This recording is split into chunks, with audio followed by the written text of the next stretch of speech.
Okay, so if you watched part one, hi, welcome back. And if you didn't, hi, also welcome. Let me catch you up real quick. Last week, I took a $10 thrifted wedding dress and transformed it into something I could actually wear to my own engagement party. We took it in, we restructured it, we gave it new life, and it turned out really beautiful. I'll link part one down below if you want to watch that first. But here's the thing, when you alter a dress that dramatically, you end up with a lot of leftover fabric, and this dress had a train. A whole, dramatic, beaded, lace-covered train, and I could not just throw it away. So today, we're talking about what I decided to do with it, which was make an entirely new dress from scratch, freestyling, no rules.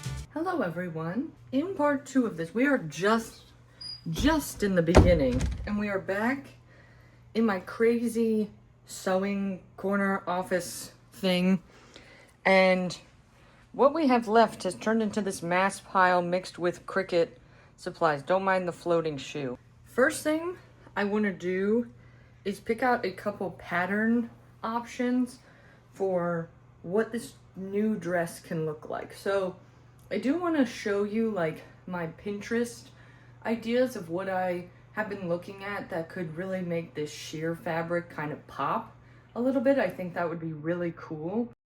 This was my Pinterest board for both of these dress redesigns. If you don't follow me on Pinterest, I genuinely think you're missing out because I have some of the most niche, curated, wonderful things on here. But I saw lots of ideas that I saw these like little see-through moments or something that was kind of sheer but short but long with sleeves. It was just kind of to give us ideas, but I definitely knew we needed something sort of fitted and straightforward like this so that way it would also make it easy for us to sew depending on the fabric that we had left at the end of this.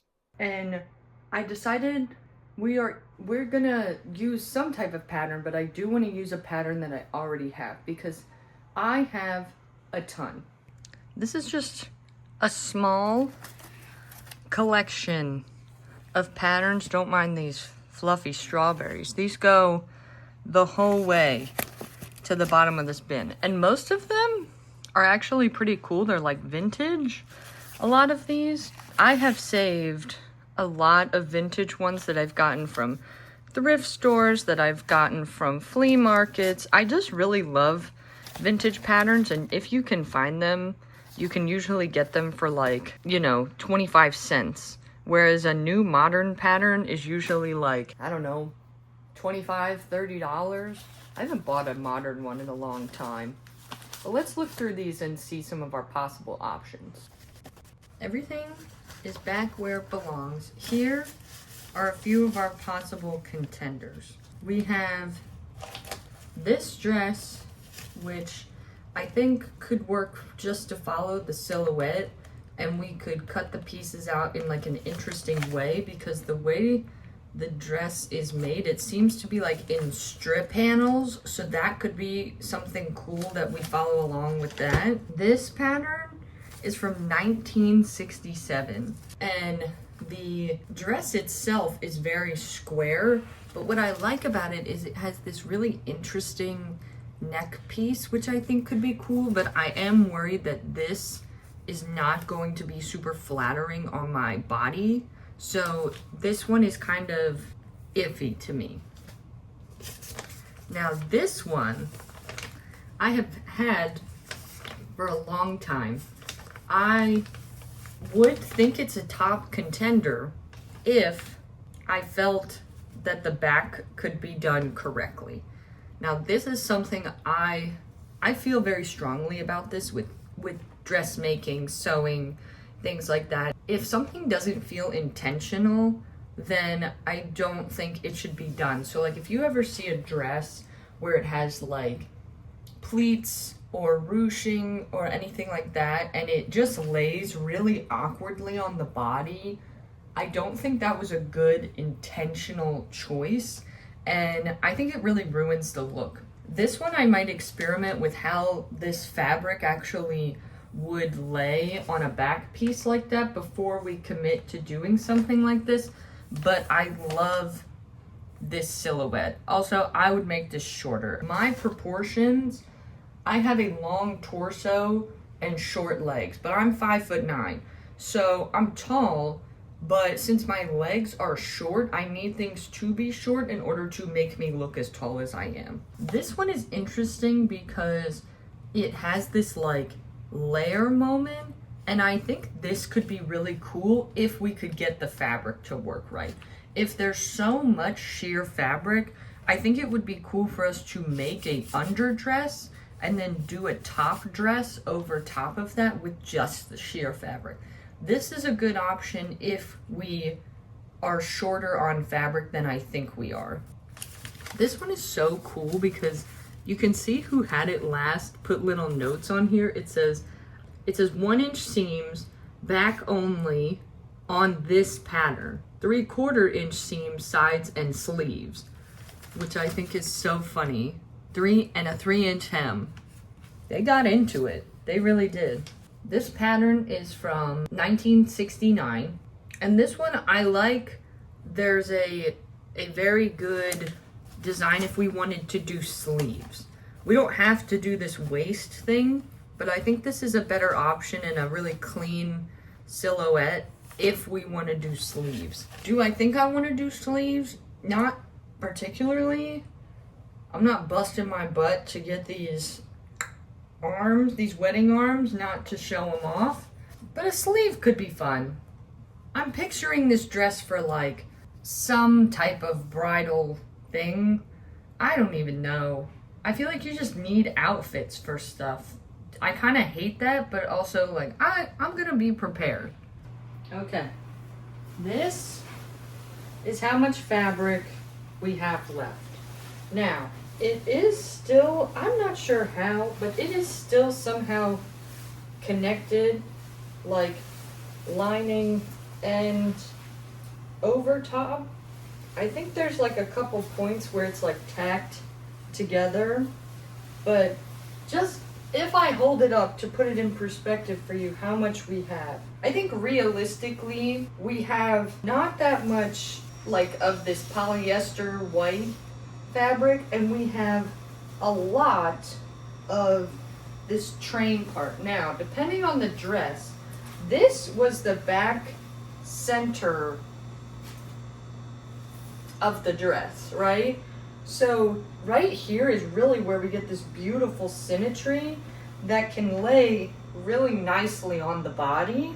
I also think this would be sick nasty across, like down my spine. Hello? So cute. We really need to, like if we do that backless one, she's not happening.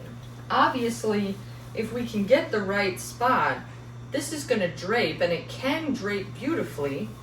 But do we want to keep it simple and then just really highlight the dramaticism of this fabric?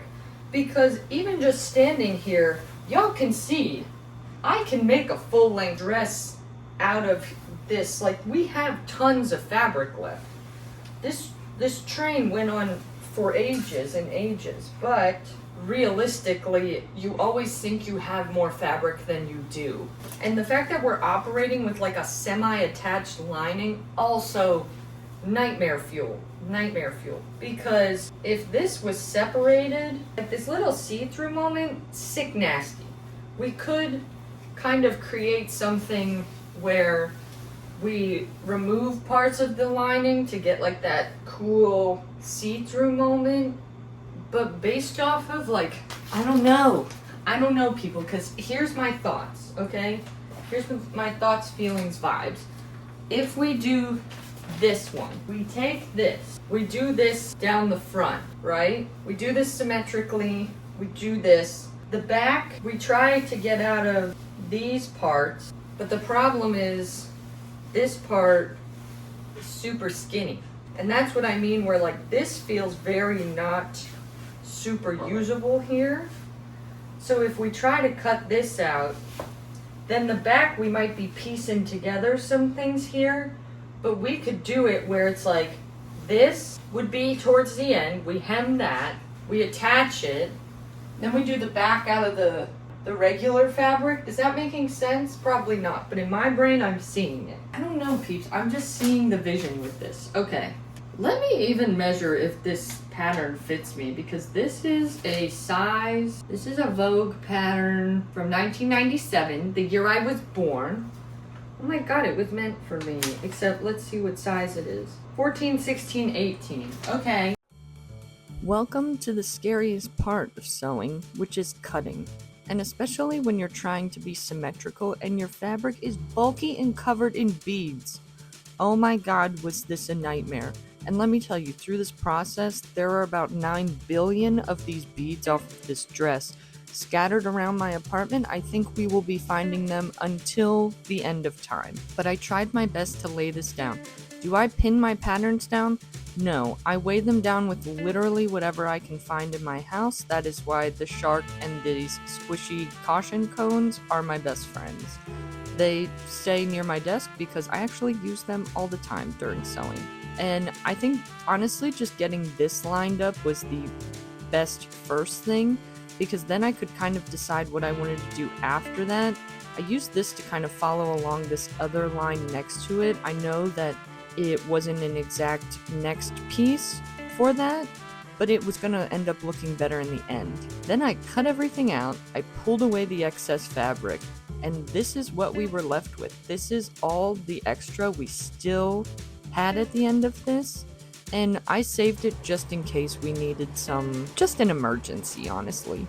Now this is where your attention to detail and creativity really get to shine, because we're busting out. This is my serger, okay? We're doing a lot of serging, which is different than my standard sewing machine barb. My serger is going to give us these nice clean edges and also make the dress more comfortable inside.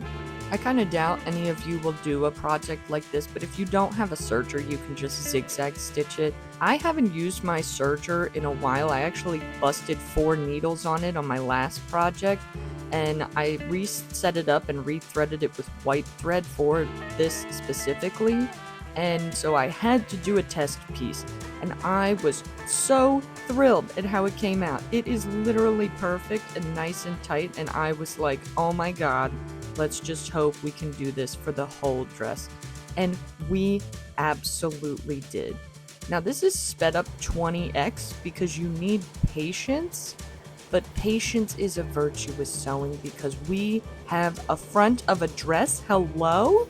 Hello? Look at how gorgeous she is. Wow. Now it was time to work on the back. The back was a little bit more plain. I picked pieces that were more of the plain fabric so that the swoosh and all the other detail, we didn't want it to be too much. But also you would not believe how much easier this made this for me to work on. Same thing, we're just piecing together, making sure things go right, making sure we're marking things. Don't worry, this pencil is washable. Don't do this with a colored pencil. Now this is the swoosh on the back, the little ruffle, and I wasn't exactly sure how this fabric was going to work because of the structure, but I knew it would just kind of do what we needed it to do. So we're kind of creating this nice edge so that way it will lay flat, and guess what? We're busting out the iron again because sewing is what? 70% ironing. Not if you have beads on a dress though, let me tell you. This dress, because look at this. Do you see how many little beads are on this still? Every little bit, it would melt, so we couldn't iron basically anything, no matter how many beads I removed. So we really freeballed a lot of this, and just really were dedicated to the pinning process. This dress also does have a side zipper. It is an invisible zipper, so you can't really see it, and so because of that, I chose off-white, because I thrifted that zipper for $1. It was also shorter than they recommended, but I did not care. We got her on there, I popped the zipper foot onto the machine, and I sewed this incredibly slowly because it was slightly off color. I really wanted to make sure that it wasn't going to be visible hardly at all. And I just had to show you this clip because do we see how my head looks like it's not attached to my body? I don't know why I just stuck my neck out so far like that. Okay, we've taken a turn, mainly because the instructions, there's a lot of noise going on, it's fine. Mainly because there is a instruction to slip stitch this, I think it was called. They want you to hand sew it. I don't want to do that. So I'm going to attempt to blind hem it like I did with the first dress on the edge, but this is 2 parts together, so we're just gonna trust the process and see how it goes. We blind hemmed her on, and this is what she was looking like about halfway through the process. It's lopsided in the back, which Erin pointed out to me. Like, the one sleeve was longer, so we did adapt that. I needed to finish all of the seams and hem it, but the fact that it's on and good, wow. Oh, people, we've hit a major dilemma. I was like, how did they finish the neck and the arms? It's because this had a separate lining piece, and then you flip it to the other side. So this all gets finished that way. So we are also now gonna have to find a way to finish all of these seams around the neck and arms, which I think is okay because I do have a little bit of like bulk in this area. It's definitely a little bit too big in the chest for me, but we have to get creative again. Okay, so here's what I ended up doing. I took a day to think about this, and I decided to just do a classic fold over and stitch because the lace detail really hides a lot of the stitching. Now, I knew this was going to make this dress insanely uncomfortable because this outside lace detail was never meant to be inside of a dress. It's incredibly itchy and scratchy, but this was realistically the only way for us to finish this dress when we were this deep into it. So I just kind of went with it. We did all of the edges really slowly and then had basically the entire top of the dress done. Okay, this is where we're at. There have been many days that have passed. Right now, the edges up here are finished, but something is off. I can tell it's lopsided. Like, this strap is longer, so I think I need to pull this strap in maybe like an inch, so that way I think that'll help balance this out, and it'll also help tighten it in my chest area, and that'll help it be a little more fitted. Otherwise, I think it's fitting pretty good. I do kind of wish it was in a little bit more, but for the sizing guide telling me that I wasn't even going to fit in the size 20, this is a win. Now with the bottom, I'm really debating what to do with the bottom because like I said in the beginning, I love a mini dress and I really want this to be a lot shorter, but I'm worried if I trim it, I'm going to lose all this detail in the back. Something also happened where the back is like slightly off in proportions. So realistically, I think we're gonna make it shorter, but I don't think I can make it too much shorter because I want to keep the length in the back. And then we're gonna be done. What do we think so far? I think she's a serve. She's a little uncomfy in the top because I had to adjust how I fixed the lining, so some of the lace is on the inside, which makes it a little bit itchy. But if I wanted to, I could just I could just put some fusible interfacing there to help smoothen it out. But honestly, I think she's a serve. Instead of seam ripping this strap, I ended up being dramatic and just decided to cut it off because it was only gonna lose like a little 1/4 inch. And it made it so much easier, and then I just cut off the excess. It ended up being 2 inches, and it worked out so much better that way. Then all I had left to do was hem the bottom, which I blind hemmed it just like I did with the first dress, which was way easier with this one. I only broke 1 needle on both of these projects, and let me show you what we ended up with, because guys, look. I genuinely cannot believe this came from what was essentially scrap fabric from a $10 thrift store find. Like, we started with a train, found a pattern, threw half the pattern out, made it up as we went, and somehow ended up with this? And can we also give a shout out to how great my fiance looks? I mean, come on. 2 dresses, gloves, one $10 dress. That's the win right here. Okay, I'm so proud of this one. If you made it to the end, thank you. I love you. Subscribe if you're new, and I will see you at the table again soon. Bye!